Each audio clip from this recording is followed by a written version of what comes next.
Hello, everyone, and thanks for joining another episode of Pursue the Hunt Live. I'm your host, Mike Friesen, and I'm joined here with co host Ryan Penoyer and also Travis joining in from Kamloops. Hi, Travis. How's it going? Good. How about you?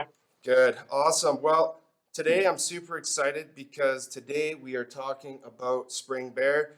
Spring bear is upon us, and we are going to give you guys a full breakdown of spring bear hunting. We're going to talk about legal requirements, identifying a mature bear, some of the scouting preferences, shot placement, and a little bit about taking care of the meat and the hide afterwards. So, yeah, let's just dive in here. Ryan, let's talk a little bit about the legal requirements.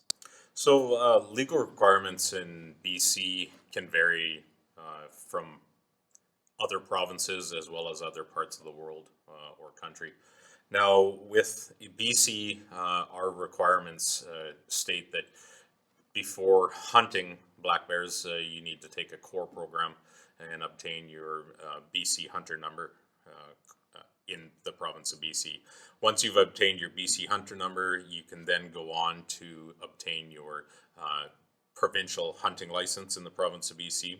And on top of that, you also have to acquire your BC species license. A lot of people will call it a tag, just the slang terminology.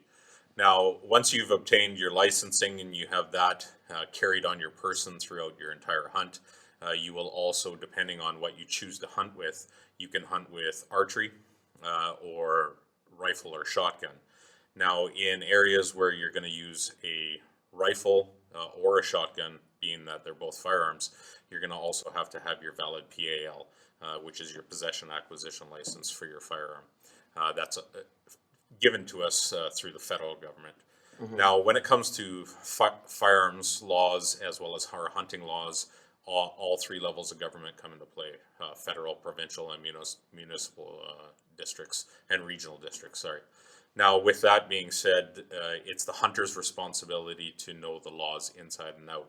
We're just going to go over a few of those laws. Now, that being said, it is the hunter's responsibility to make sure that no rules or regulations have changed in the time frame between maybe them seeing this or tomorrow morning.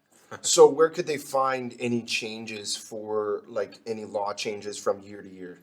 Now, a lot of the times it's very simple. You can go onto a search engine in the on any computer, laptop, or even your phone, and when you type it in, just type in BC hunting regulations or British Columbia hunting regulations, and it's generally one of the first pages that pop up. You can see updates on that website as well. Yeah, and I download a PDF format of the synopsis right on my phone as well of the current year, and that way I have it really handy as well. And with having updates, like myself, I like hard copies. I carry a hard copy synopsis on me. They do change, and they can change mid-season. So it's always good before a hunt, even sometimes during a hunt, to check up on those updates. Okay. Now, that being said, with your firearms license, make sure you're carrying that as well as your species license and your hunting license on your person. Don't be leaving them in the truck wandering off. You don't want to be caught in those situations without the legal requirements. Yeah. Yeah. Another thing, just to add on that too. I know that if you're successful in shooting a bear, there you can shoot two in most regions in BC, and you're required to carry even a punch tag at all times throughout the season as well. Just yeah. Any of your licenses that you carry or your species licenses that you carry, if you have a valid one, whether it is, we'll say canceled, which you meant by punched, whether it's canceled or not canceled, you're supposed to keep all your species licenses with you, even if, for instance, you're bear hunting in the spring. But like you and myself, we went out and purchased our species licenses ahead of time this year. We're required to carry them on us at all times. So there's two places that you can go. You can go to your local hunting store, and you might be able to obtain a paper copy or like a hard copy tag from them as a vendor, or you can go and log in with your BCE ID on the Hunting BC website, and you can also purchase them online, and then they get just mailed to your mailing address as well. Now, that being said, we'll go past the species licenses and licensing. When you guys are going to go out there and decide on, say, some of you are into archery, very fun to hunt with archery. Also with rifle or shotgun, there may or may not be restrictions with those types of devices that you're going to use to harvest an animal. Now, if you're going to harvest a bear with a bow and arrow, there are restrictions for poundage in that archer's draw length, as well as weight of arrow and as well as broadhead, the diameter of broadhead. Generally, it's a 7/8 cutting diameter. But when it comes to rifle, it's center fire. Of course, we don't use rim fire on black bear. First of all, it being unethical. Second of all, it's just unlawful. Now, when it comes down to shotgun, in some areas, you are required to use shotgun only just because of population densities. Right. But in other areas where you choose to use a shotgun over a rifle, there are requirements on gauge as well as shot size if you're going to use a shot over a slug. Okay. Good to know. Good to know. Yeah, and the reason for like the shotgun and the population density is obviously because shotgun projectiles don't travel as far or with as much energy as the shotgun. Yeah, your average rifle, large caliber rifle, can go up to or past 5 kilometers if it doesn't hit anything in its flight path. Now, with a shotgun, you're limited to that 12 to 1500 yards, dangerous distance. Okay. Now, with that being said, when you guys choose to go after a bear, there are some things in the province of BC we are allowed to do, some things we are not allowed to do. Compared to other provinces, we are not allowed to bait black bears in the province of BC. Really, there's no need for hunting or baiting black bears in the province of BC. We have a huge, vast landscape, and it lends itself well to the habitat of black bears. The one thing you'll find if you were to look it up yourself online, as well as through different groups such as the BC Wildlife Federation, etc., you're going to find that when it comes to population densities, black bears everywhere in the province, all over the Queen Charlotte Islands, Vancouver Island, throughout the province, from north to south to east to west. If you leave your home, you're going to run into, or there's a chance you can run into a black bear in the province. We average anywhere from 120,000 black bears to 150,000 black bears. Our population density is great. We don't have black bears falling under extinct or endangered listings in the province of BC. They are far from that. We have a good, healthy number of black bears in the province of BC. Awesome. One thing that I know that you were mentioning the other day is there are certain areas of the province that may require compulsory inspection. Yeah, well, anytime we hunt in the province of BC, it is good for the hunter to go through the synopsis and rules and regulations for the province, as well as, like I said before, changes and updates from one year to the next. Now, in some areas, depending on species, they will have a compulsory inspection and reporting. That is recommended to read through that page in your synopsis. Some areas may require black bears to be compulsory inspected. Years prior to this, when we were allowed to hunt grizzly bear, yes, grizzly bear was required to be compulsory inspected. Here in the north, where we do most of our hunting, or down where Travis is hunting in Kamloops, there's not so much that restriction where we have to take in our skull to be compulsory inspected. Okay. Awesome. Okay. Is there anything else you wanted to add with the legal requirements? Well, legal requirements goes into it further. Like I said, it's up to the hunter to make sure the rules and regulations. For instance, dates and times, bag limits. Travis alluded to the bag limits of being 2 in the province of British Columbia. During a season, we have 2 seasons that we generally hunt black bear. There's a spring season starting usually April 1st and going to June. Then there's a fall season that starts September and can go as far as December, depending on the region and the Right. sub-region. And it's always the hunter's responsibility to know where they are when they are hunting. Above the legal requirements, get out there, enjoy it, have fun, and I hope everybody's successful. Yeah, awesome. Cool. All right. Well, we'll move on to talking a little bit on scouting preferences. Now, I kind of like to break it down into a few different sections. So, like an early, mid, late spring kind of idea. And with the early spring bear hunts, like what we're in kind of right now at the beginning of April, is they're just starting to come out of their dens. So, usually, if you've had any trail camera setups that you've been able to check or things like that to see maybe where they were really late fall, there's a good chance that they may be denning in that proximity. So that's where I like to generally check is, okay, this trail cam area had a few black bears in it right late into November.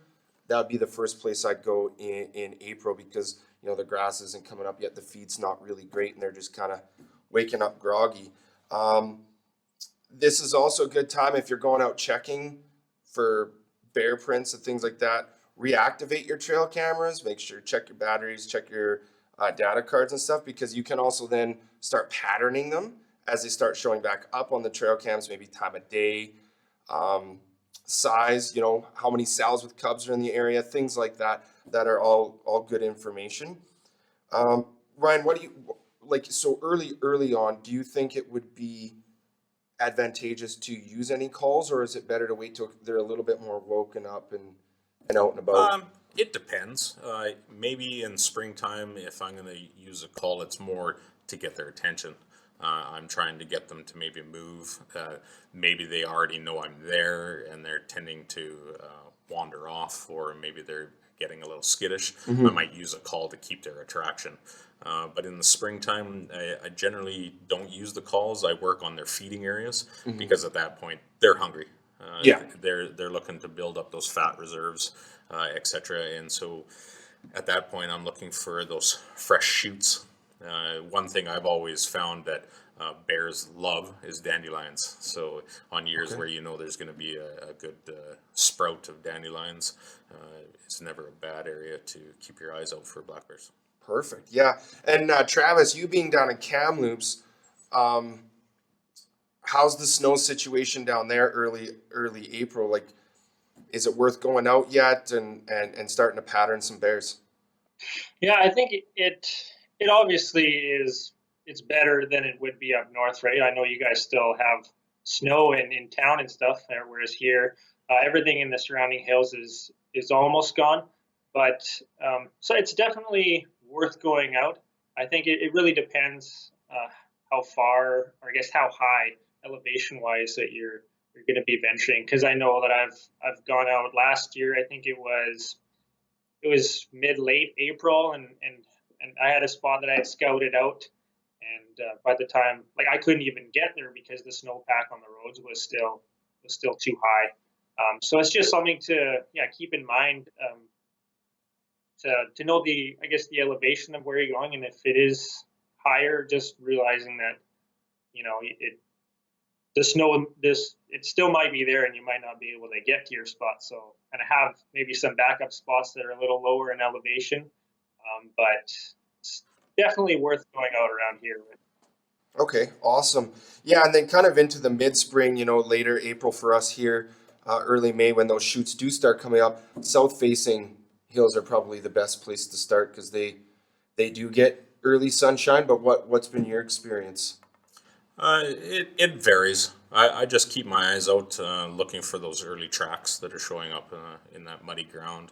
And like we say, we've talked about snow. It's in the past. I've taken bears that are standing in a foot and a half of snow, so that's not an uncommon thing. I guess it is advantageous for every hunter to get out there and do a little scouting. Yeah. It doesn't mean we call it hunting for a reason. Yeah. Hunting is something we love to do, and we get out and enjoy it. hunting is not just the success rate that we have. So I don't want any hunter to watch a show that we talk about hunting and think that it's something that is just going to happen the next day. It's in the bag. Yeah, no, for sure. And then, it's something that I've done a little bit more research on research on as of late, that the bear rut.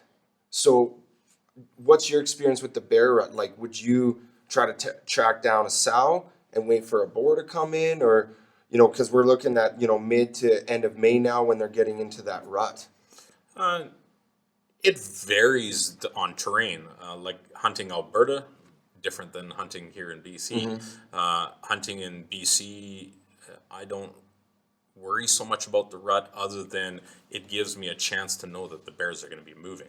They're searching around looking for mates. And so there's the good chance of finding boars because they're doing a little bit of traveling.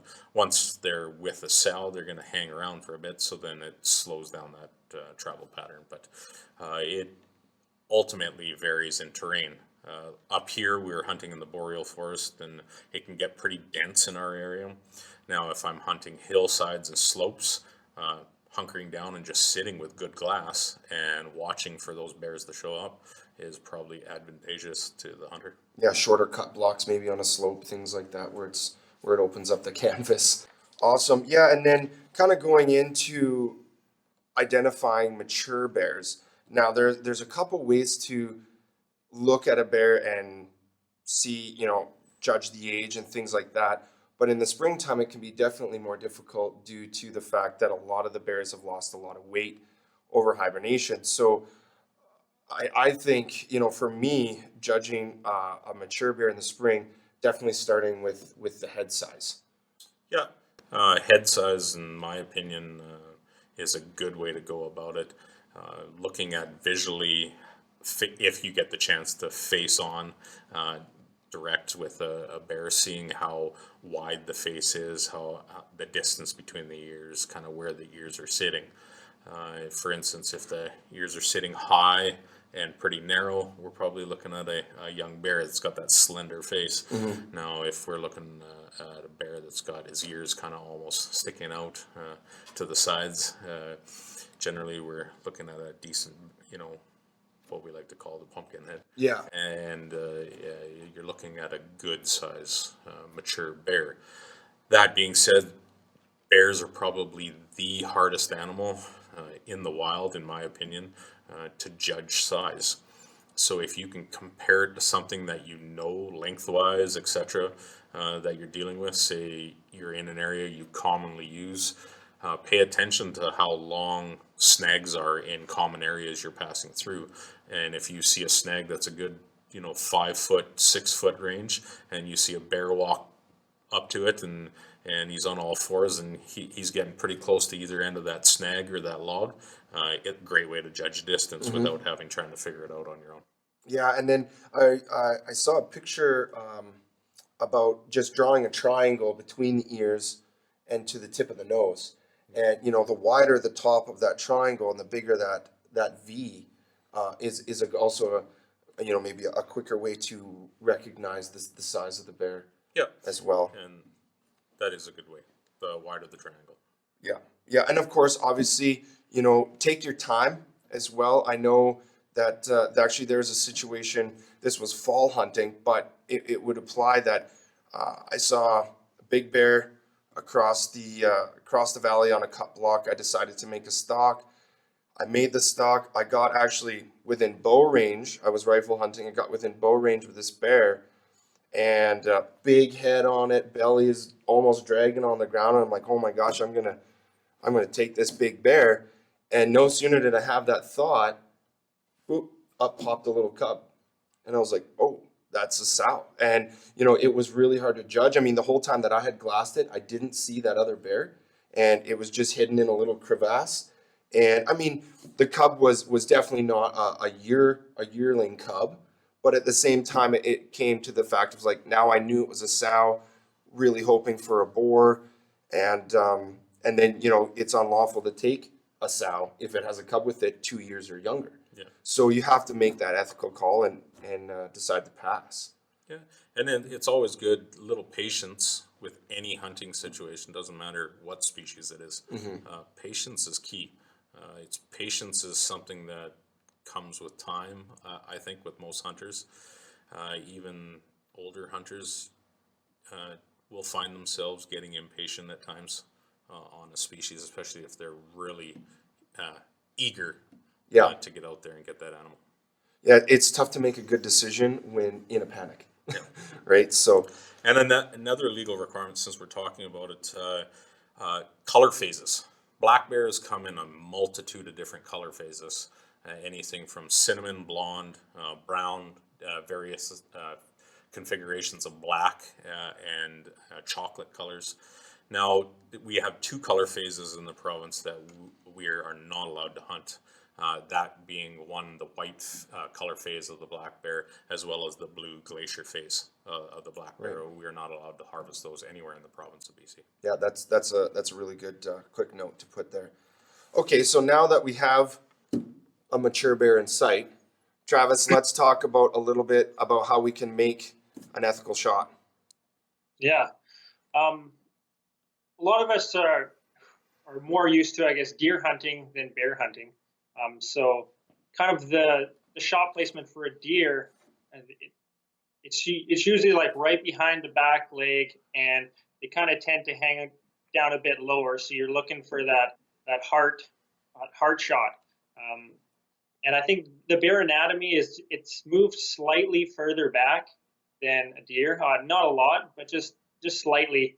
And that in combination just with um, the amount of fat that can be on the belly of a bear, the length of their hair, kind of judging from the bottom up, as we do a lot of time with deer hunting, can just be kind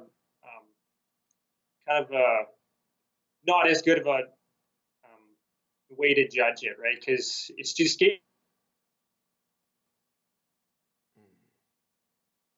All right, we're experiencing some technical difficulties with the Skype there. Oh, do we got you back, Travis?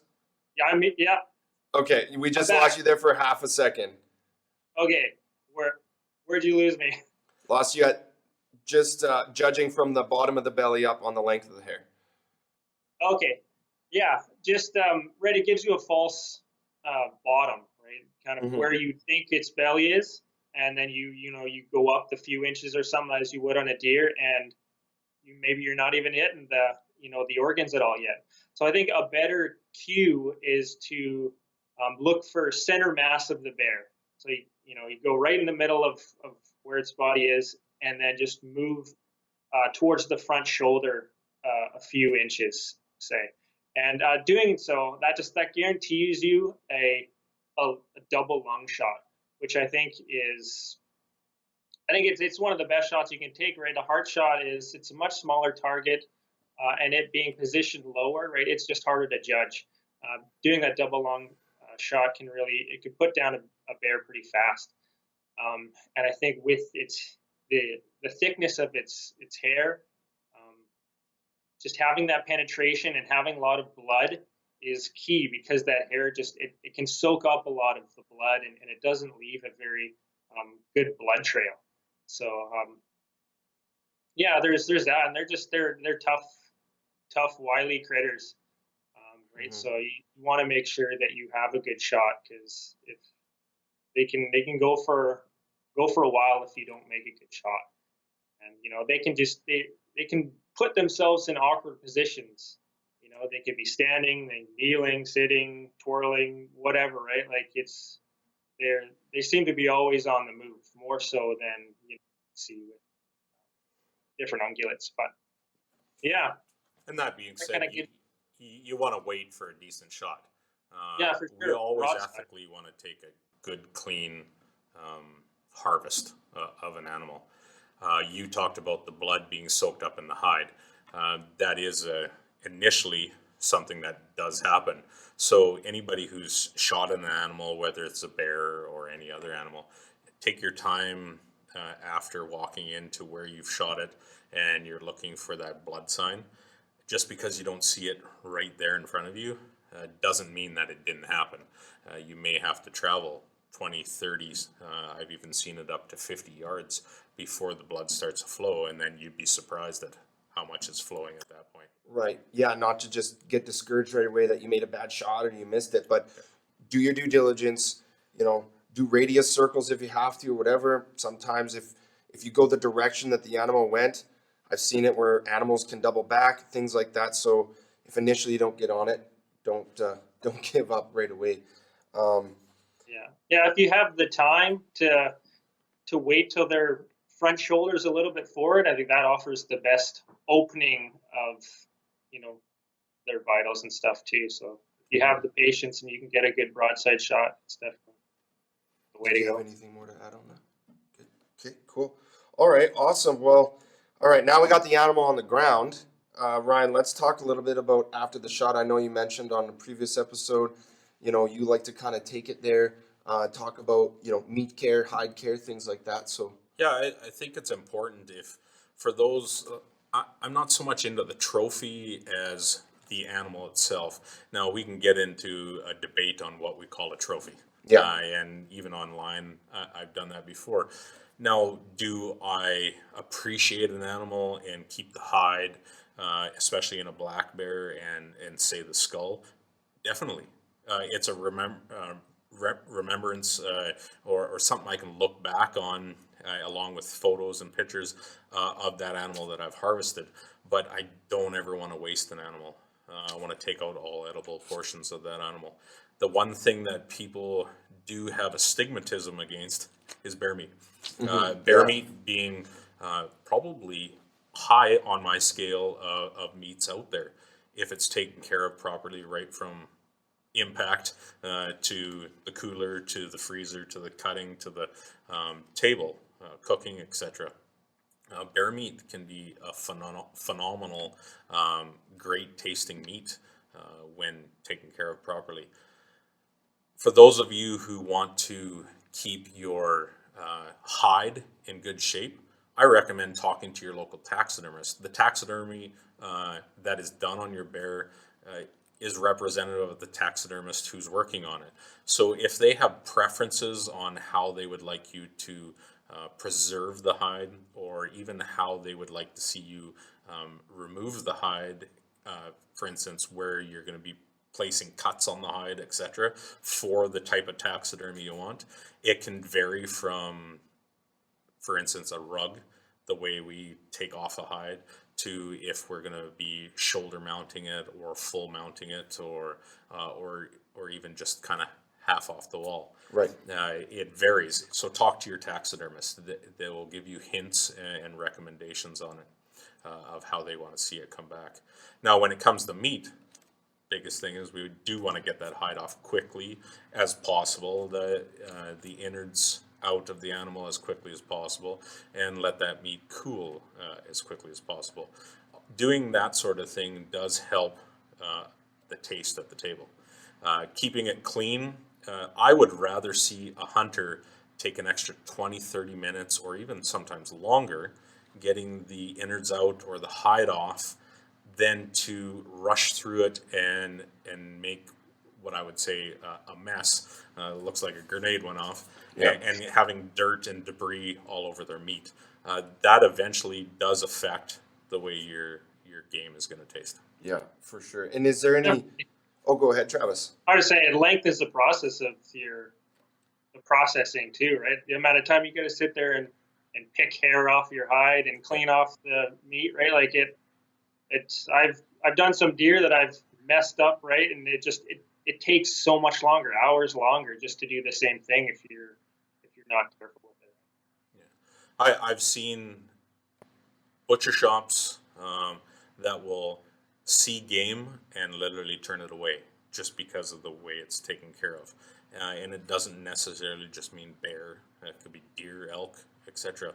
If you take some pride in the way you take care of your game, respect the game by doing that, so that when you do take your meat to the butcher shop, if you're not doing it yourself, that when you walk in there, that butcher goes, "Hey, I know that guy. I recognize that guy. His meat is always clean." the likelihood of there being room in that cooler for you that season when it starts to fill up is a better chance of you getting into the cooler if he always knows that your stuff's spotless. He doesn't have to fight extra hours reskinning it, like you were saying, Travis, or picking hair out of your meat. Yeah. Yeah. Awesome. I think one of the reasons why I love bear so much is because it's one of the most utilized animals out there, right? We have the meat that we use. Almost everybody, gets your hide tanned. And another thing that is becoming a little more known is utilizing the fat on a bear, which in springtime, I guess it's not. There's just not as much fat on a bear. But come fall, if you're able to shoot a big fat bear that's been munching on blueberries or something, that there's a lot of that good fat that can be rendered down. Just it's a simple process of putting it in a pot and heating it up and getting all the oils out and then sifting out all the Impurities. the impurities, what's left, and putting in jars, right? And doing that, it can last for, I've heard it can last up to a year, right? And it can be used as any substitute for whatever oil we use now, right? I hear it's really good in pastries, using a lard, right? And so that's definitely an underutilized part, I believe, and it's becoming more popular. I hear about it more and more, so hopefully we can kind of get that out there too. That it's another part that we can use on the bear. That's excellent. Well, yeah, and I mean, I think part of this episode too is, trying to remove some of that taboo around the parts of a bear, the usefulness of it, the fat, the meat, and stuff like that, because there's just a lot around the whole predator hunting and things like that too. So I think it's great for the freezer. It's great for stories, and yeah. So And as a hunter, you're doing your portion as keeping both predator and prey in balance. If all we're going to do is hunt prey species throughout the province, as we call them as hunters, we're not doing our due diligence to keep things in balance. We can't just hunt one specific species and expect nature to take care of itself for us. Yeah. I think that there's a reason why there's a 2-bag limit across almost the entire province, right? Like those in charge of the conservationists and stuff, that they come up with these limits for a reason. We have, like you were saying, Ryan, a very healthy bear population, and they put those limits in there so people will take advantage of that, and like you're saying, try and control that population so they don't become overbearing on the other prey species like deer. there's a pun in there, overbearing. I like that. Cool. Okay, well, I think this was a great chat. I hope you guys learned a lot in this episode of the Spring Bear. And yeah, thanks for watching, and we'll catch you next week. And we're going to be talking about optics, spotting scopes, binoculars, and rifle scope applications. Awesome. Thanks for watching.